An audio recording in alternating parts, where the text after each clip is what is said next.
Bonjour tout le monde. Alors, premièrement, bonne année.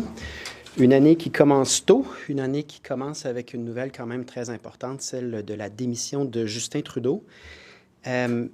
Moment politique très important qui doit nous amener à faire le bilan, à faire certains constats pour mieux se poser des questions sur nos intérêts au Québec, sur l'avenir à court terme, dans l'hypothèse maintenant confirmée qu'il va y avoir ce printemps une élection à l'échelle fédérale. Et donc, la campagne, elle est en quelque sorte commencée. Et c'est important de se poser la question, quel est le bilan des 9 années en politique de Justin Trudeau?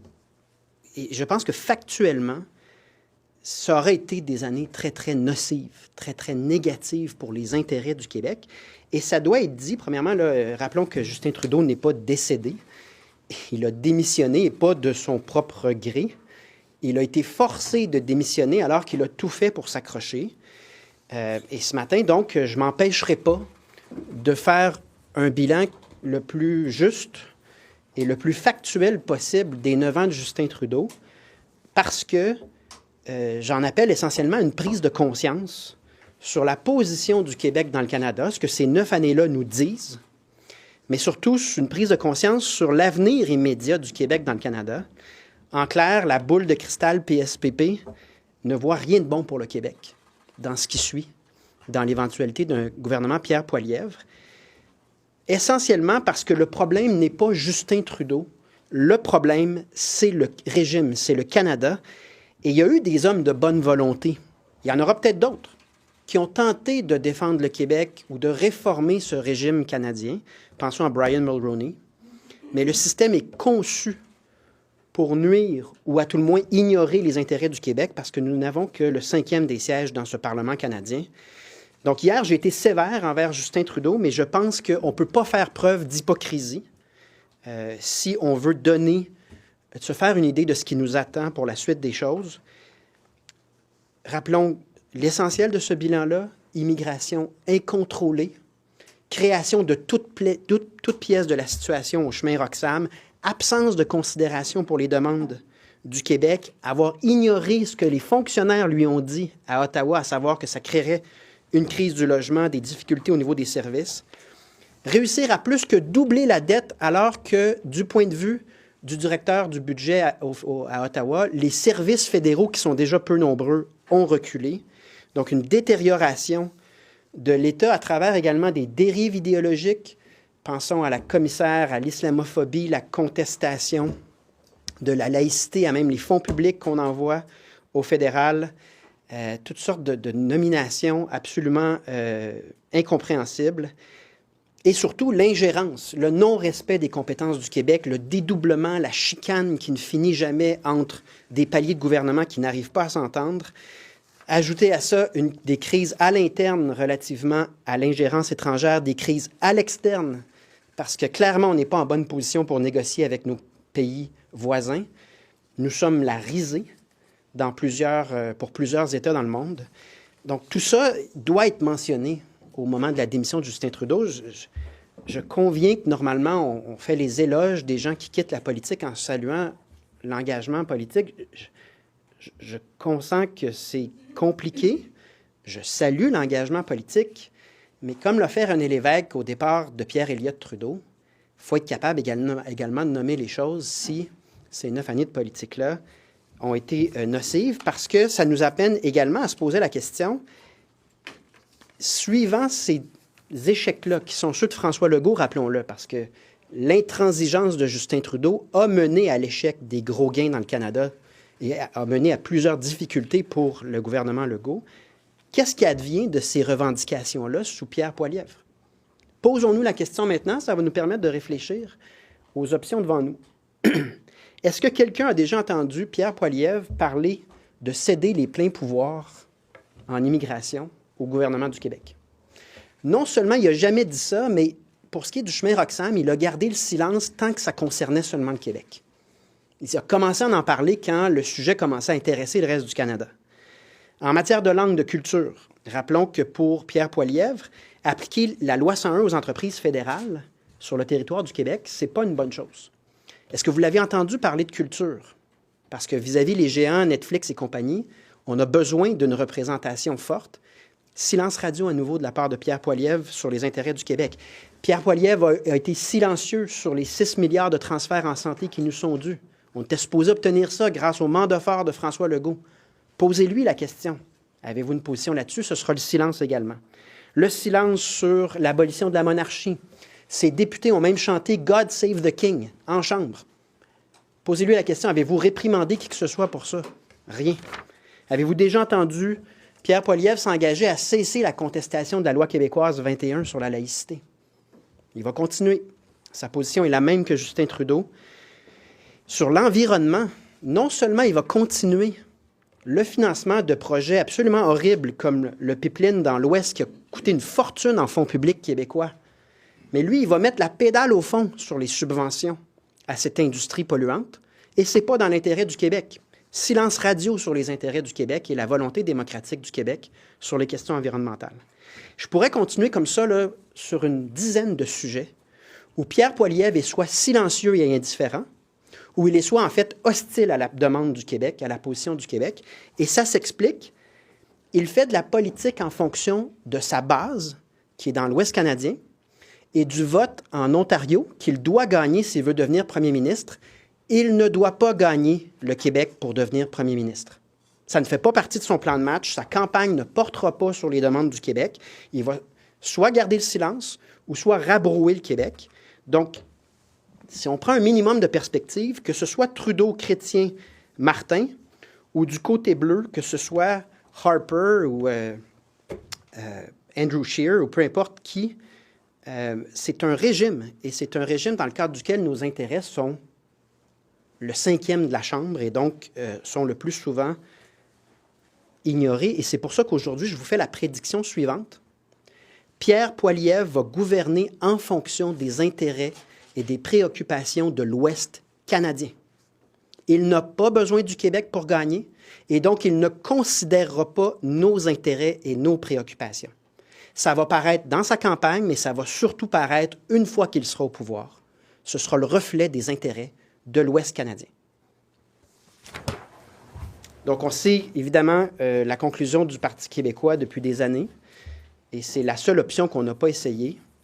Non seulement rapatrier 82 milliards permet de rediriger les sommes là où nous, on pense qu'elles devraient aller, mais ça nous permettra de sortir de cette posture défensive où, finalement, on est dans une rotation où est-ce que les libéraux ne servent pas l'intérêt du Québec.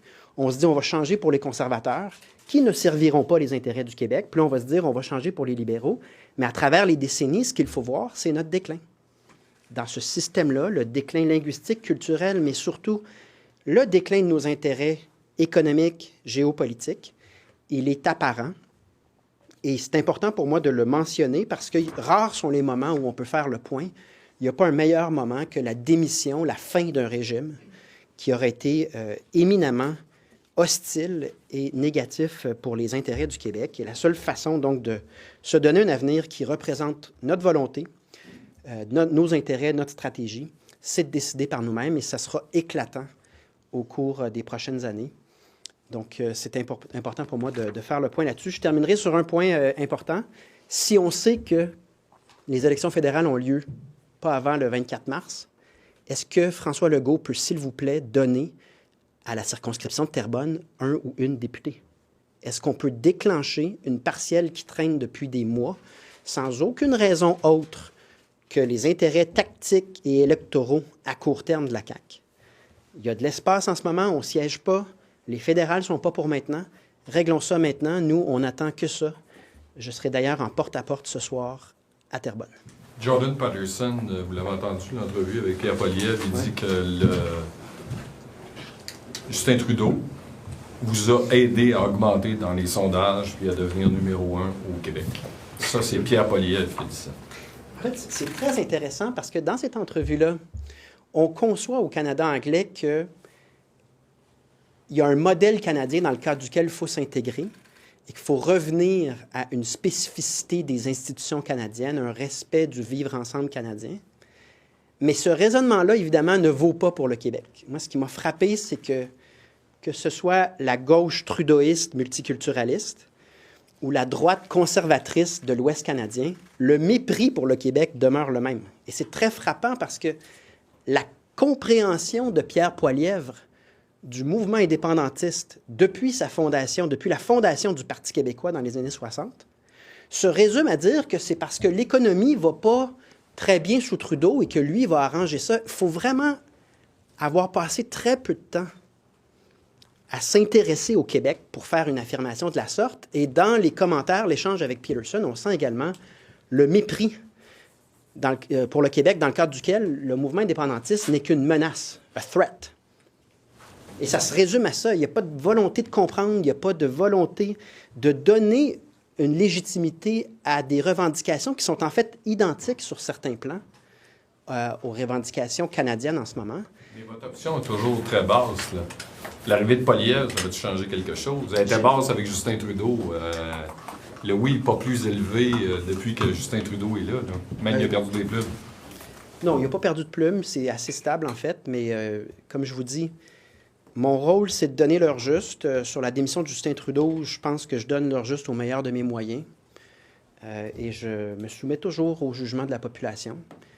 C'est pas à moi de dicter à la population quoi penser, mais c'est à moi de soumettre ce que je pense avec le plus d'authenticité et de clarté possible. Mais qu'est-ce qui serait la meilleure chose pour la souveraineté du Québec?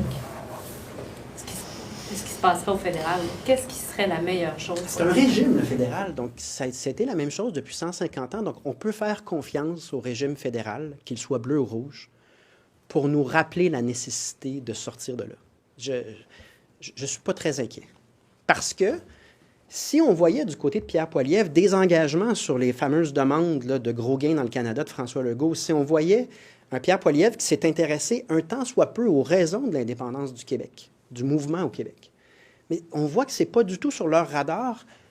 On a seulement le cinquième du poids politique, et pour devenir premier ministre du Canada, ce n'est pas nécessaire de gagner au Québec. Donc Pierre Poilievre va parler à sa base dans l'Ouest, puis il va s'assurer de gagner l'Ontario. Puis s'il y a ça, il est premier ministre et vous allez vous en rendre compte à quel point on n'est pas dans le calcul une fois qu'il sera au pouvoir. Évidemment, en campagne, il ne nous le dira pas comme ça, mais il va gouverner en fonction de l'intérêt de l'Ouest canadien, des préoccupations de l'Ouest canadien et en fonction du mépris envers le Québec dans l'Ouest canadien, dans le discours, même le discours officiel de Danielle Smith. C'est quoi aux Québécois, alors? Sortons de là. Votez conservateur pour constater le mépris des intérêts du Québec, pour ensuite voter libéral et constater le mépris de l'intérêt du Québec, et toujours faire cette boucle-là, nous mène à un déclin confirmé qu'on peut constater du Québec, à tous les niveaux. Je veux juste être certaine de comprendre, là, parce que pour pas que vous veniez dire en fait qu'on vous a mal cité, là, est-ce que vous dites bien que Pierre Poilievre méprise le Québec? Est-ce que j'ai dit ça? Ben, c'est parce que vous n'arrêtez pas de parler du mépris du Québec manifesté. J'ai parlé du mépris de l'Ouest canadien envers le Québec, et Pierre Poilievre reflète cette base-là. Là. Donc, il y a bel et bien un mépris constant dans les médias d'Alberta, dans le discours de Danielle Smith, envers non seulement les demandes du Québec, mais le mouvement indépendantiste encore plus. Et dans cette entrevue-là de Jordan Peterson avec Pierre Poilievre, on constate que Pierre Poilievre reflète cette base-là, qui a une incompréhension, mais je dirais même un désintérêt. On voit qu'on n'est pas du tout dans le calcul. C'est ça la question. Mais est-ce que lui-même, est-ce que ce que vous dites, c'est que lui-même, est-ce que vous allez jusqu'à dire que lui-même méprise le Québec? Il méprise clairement la lumière de l'entrevue avec Jordan Peterson. Il méprise le mouvement indépendantiste québécois. Clairement, il n'a aucune considération pour ce mouvement-là, aucune compréhension de pourquoi ce mouvement-là existe depuis des décennies. Et ça parle du peu de temps qu'il a investi sur le Québec, sur la situation au Québec, parce que ça ne l'intéresse pas. Il ne fera pas campagne en fonction du Québec, il ne gouvernera pas en fonction du Québec, il va gouverner en fonction de l'Ouest canadien et de leurs intérêts, leurs perspectives qui ne sont pas flatteuses à l'égard du Québec depuis des décennies. Donc, avez-vous l'impression que les années qui s'en viennent du côté d'Ottawa vont contribuer quand même à faire augmenter l'adhésion à votre projet d'indépendance?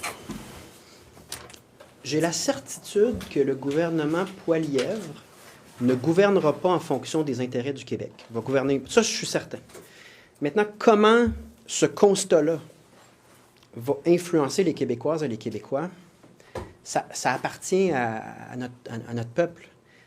Le rôle du chef du Parti québécois, comme l'avait fait d'ailleurs René Lévesque au départ de Pierre-Éliott Trudeau, c'est d'être le plus clair, le plus précis, le plus juste possible dans l'énonciation du bilan, dans les constats qui devraient nous mener à certaines conclusions.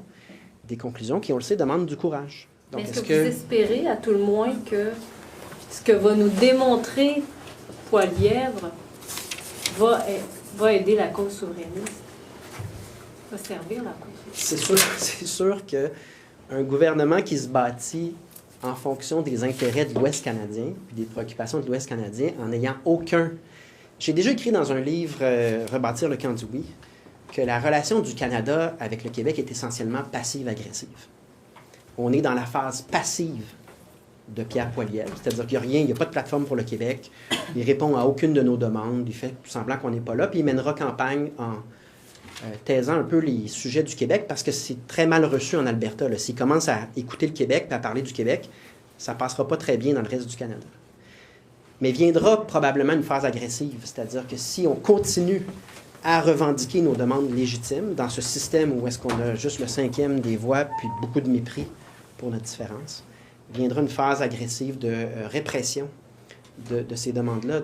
Évidemment, il ne fera pas ça en campagne, mais ça viendra de la même manière qu'on a eu beaucoup de manque de respect de la part de Justin Trudeau envers le gouvernement du Québec. Dans le contexte là, des menaces de Donald Trump, là, qui va même jusqu'à parler d'annexer certaines parties... Il est au Groenland, d'ailleurs, ce matin. Hein? Son fils. Ah, c'est son fils? C'est son fils. Il est à Marlborough. Lui, c'est son prêtre à Marlborough. Ouais. Certains critiques pourraient faire valoir que c'est peut-être pas un bon moment de raviver la flamme souverainiste, que peut-être que le Canada devrait afficher un front solide, uni pour résister. Je sais pas, je me demande juste dans quelle mesure la question nationale, dans un contexte où on est très fragilisé par rapport aux États-Unis, c'est peut-être pas un bon moment là, de raviver ça. C'est le meilleur moment. OK. Parce que ça ne peut pas être plus éclatant que ce régime-là défend mal nos intérêts. Je veux dire, le Canada est dysfonctionnel à plusieurs égards en ce moment, notamment sur le plan de la représentation et de la réputation à l'international. Et moi, j'ai confiance dans le Québec. Je pense qu'on ferait mieux, on est capable de faire mieux que ça. Je pense que c'est pas d'être trop ambitieux que de prétendre vouloir faire un peu mieux que Justin Trudeau à l'échelle internationale. Sur les tarifs de 25 M. Legault, il nous l'a dit avant Noël, ça va être l'une de ses priorités. Là, Ottawa envoie l'image qu'elle envoie avec Justin Trudeau qui s'en va. Doug Ford a dit « Bon, ben moi, je m'en vais à Ottawa. Les autres premiers ministres, suivez-moi si vous voulez. » Qu'est-ce qu'il doit faire, le premier ministre du Québec, dans ce contexte-là?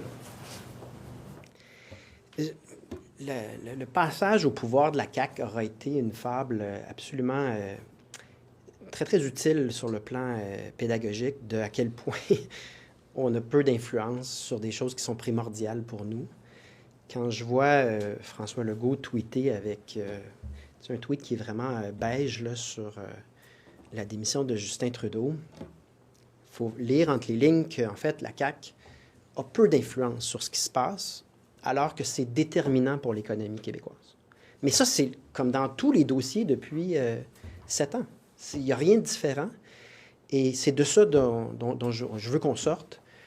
Et c'est là la différence entre la CAQ et sans l'indépendance, vous êtes condamné à la même affaire là, si un jour vous devenez premier ministre du Québec. Là. Exact. Vous allez être premier ministre d'une province. Exact. Vous n'aurez pas de pouvoir sur la poste, sur l'armée, sur les frontières. Oui, mais on peut être un peu plus volontaire, comme je l'ai été hier. Donner leur juste aux Québécois, s'éloigner de l'hypocrisie en faisant semblant que ça a été un... Oui, pour vous, il n'a pas été bon. Terrible. Est-ce qu'il est bon? Terrible. C'est peut-être un des pires premiers ministres de l'histoire du Canada en ce qui a trait au Québec minimalement, mais si on regarde l'opinion dans le reste du Canada, je pense qu'ils sont rendus plus sévères que nous envers ce régime-là. Et c'est important pour moi d'expliquer que c'est le reflet de 150 ans dans le Canada et que le régime Poilievre ne tiendra pas plus compte des demandes, des préoccupations, des intérêts du Québec. Il faut le voir à l'avance si on veut faire des choix intelligents. Donc, vous venez nous prévenir ce matin que Poilievre ça va être la même chose que Trudeau envers le Québec, envers les intérêts du Québec, même sinon pire. Ben, c'est-à-dire qu'on l'a vu ailleurs en Occident, il y a des dérives sur le plan idéologique ou sur la manière d'administrer l'État. Et ces dérives-là sont répondues par des partis qui, peut-être, vont corriger certaines des dérives d'avant, mais ils vont amener leur lot de dérives. Là. Dans le cas de Pierre Poilievre, là, c'est la déréglementation, c'est l'encouragement des compagnies pétrolières, ça va être nos fonds publics québécois, là, puis ça va tout aller. Pire. Ben, c'est pas parce qu'on remplace des dérives trudeauistes par les dérives de l'Ouest canadien que du point de vue du Québec, on améliore notre sort. Mais c'est du pire. Je suis pas prête à dire ça parce qu'on n'a pas commencé. Mais on l'entend, M. Trump, parler de Trudeau comme étant le woke en chef. Là. Est-ce que vous trouvez qu'il est woke, M. Trudeau? Oh, il se dit woke lui-même, là. OK. Dans ses discours, il se revendique de ça. Et peut-être que le Parti conservateur va corriger un certain nombre de politiques fédérales qui doivent être critiquées, mais il faut comprendre que ce que les conservateurs qui reflètent les préoccupations de l'Ouest canadien vont apporter vient avec son lot de dérives également. Là. C'est un autre acabit, mais est-ce que c'est le reflet de notre volonté démocratique? Est-ce que c'est le reflet de ce que nous, au Québec, on pense? Dans les deux cas, ce sont des régimes qui ne tiendront pas compte du Québec parce qu'on ne pèse pas assez lourd. C'est ça que je viens de dire ce matin. L'exemple de politique woke de Justin Trudeau les dernières années, ce serait quoi pour vous? Il y en a eu quand même pas mal. Là. Donc, la commissaire à l'islamophobie, c'est quand même pas pire comme dérive idéologique. Le début des politiques par couleur de peau, qui est quand même une façon d'administrer qui se veut inclusive, mais qui, au final, crée plusieurs tensions, beaucoup d'exclusions. Politique des couleurs de peau, vous parlez de l'IDE, de quoi vous parlez? Bien, tout le régime d'équité, inclusion, diversité vient avec des programmes. EDI. D'ailleurs, EDI, récemment, il y a eu des études là, qui suggèrent qu'en fait, ça exacerbe l'intolérance et que ça n'amène pas plus d'inclusion. Mais regardez comme faut, on a introduit pour la première fois la catégorisation par couleur de peau pour les emplois, les subventions et plusieurs programmes. Là. Et est-ce que ça crée plus d'inclusion au final? Moi, j'en doute fortement. Donc, je suis critique de ça, mais je suis très consciente que Pierre Poilievre vient avec son lot de dérives typiques de... Tu sais, je ne veux pas revenir sur les bitcoins, là, puis tout ce qu'il a pu dire à date, là, mais c'est un autre acabit, c'est une autre liste de dérives. Mais dans les deux cas, est-ce que ça reflète ce que le Québec veut et pense? Non.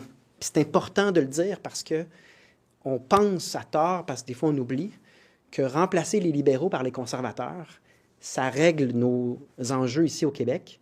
Et ça ne se peut pas parce qu'on ne pèse pas assez lourd. Ils ne font pas campagne ni un ni l'autre, les bleus et les rouges, en fonction de nos demandes. Il y a des gens à Québec, juste sur le tramway, il y a des gens à Québec qui sont inquiets parce que là, le financement du tramway n'est pas tout à fait attaché. Poilievre avait dit, je ne mets pas une scène là-dedans, plutôt dans le troisième lien. Qu'est-ce que ça veut dire, selon vous, pour la région de Québec, pour le maire Marchand qui compte sur ce projet-là?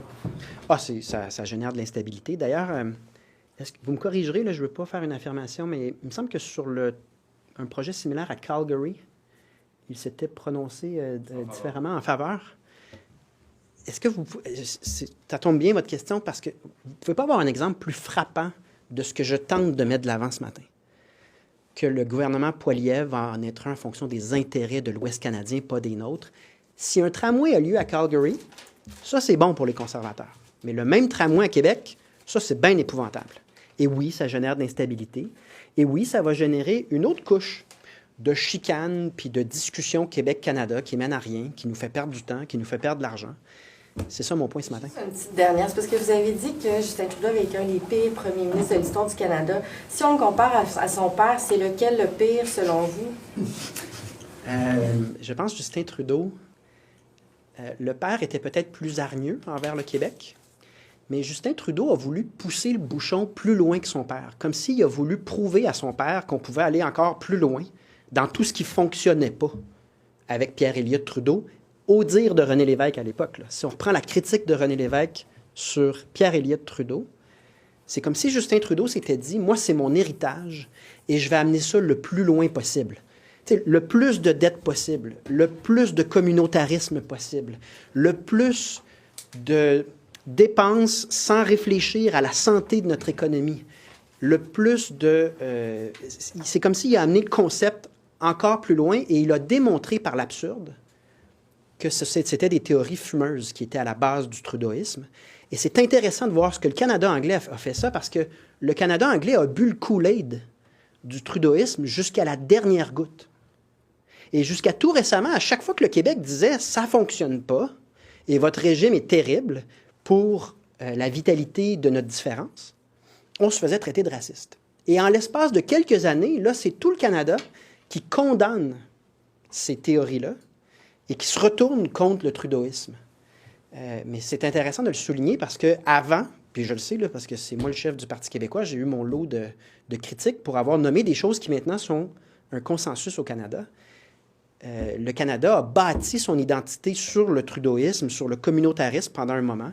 Et vous allez voir au cours des prochaines années les conséquences de ça et l'opinion publique canadienne complètement se retourner de côté. Comme vous avancez 2025 sur la vérité, un mot sur Jean-Marie Le Pen? J'ai pas de commentaire. Non, mais il n'y a pas été une partie d'influence, vous n'avez pas pensé certaines choses comme politicien? Non, j'ai pas de commentaire. Do you, good morning. Good morning. Do you, who would you say is worse then? I mean, you're warning Quebecers, you're saying, you're warning Quebecers that Trudeau was not great. The 9 years of Mr. Trudeau in power was not great for Quebec. And now you're saying Mr. Poilievre is not a whole lot better. No, it's not, because politics is about what interest are you serving. First of all, Trudeau was not really qualified for that job, but he was very useful for many groups of interests who needed someone to go through with their demands. And the question about Pierre Poilievre is he more independent? Is he more dedicated to the public good, the public interest, than Justin Trudeau? If you look at the lobby of petroleum, of gas and oil, it's even worse. It's just, there's no public interest in those policies. It's really policies based on corporate interests. And so the regime, the Canadian regime, it's a very big unit.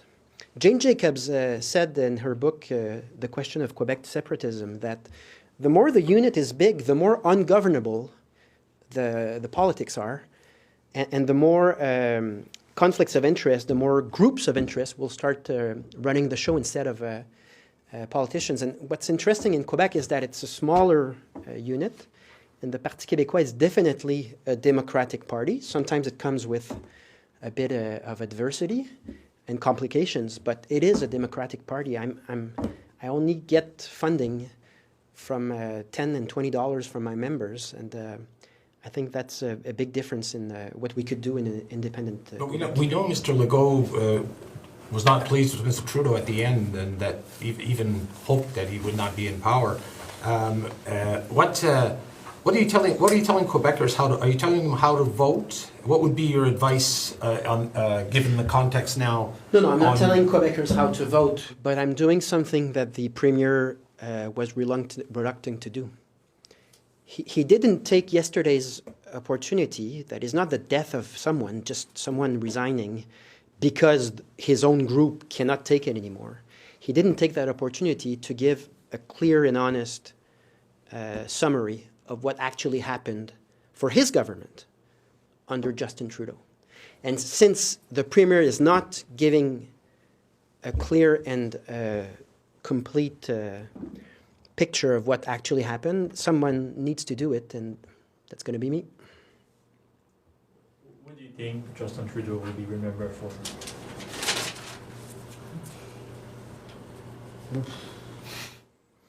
I will leave that to historians, but I cannot believe that it will be extremely positive. Merci beaucoup. Thank you. Merci.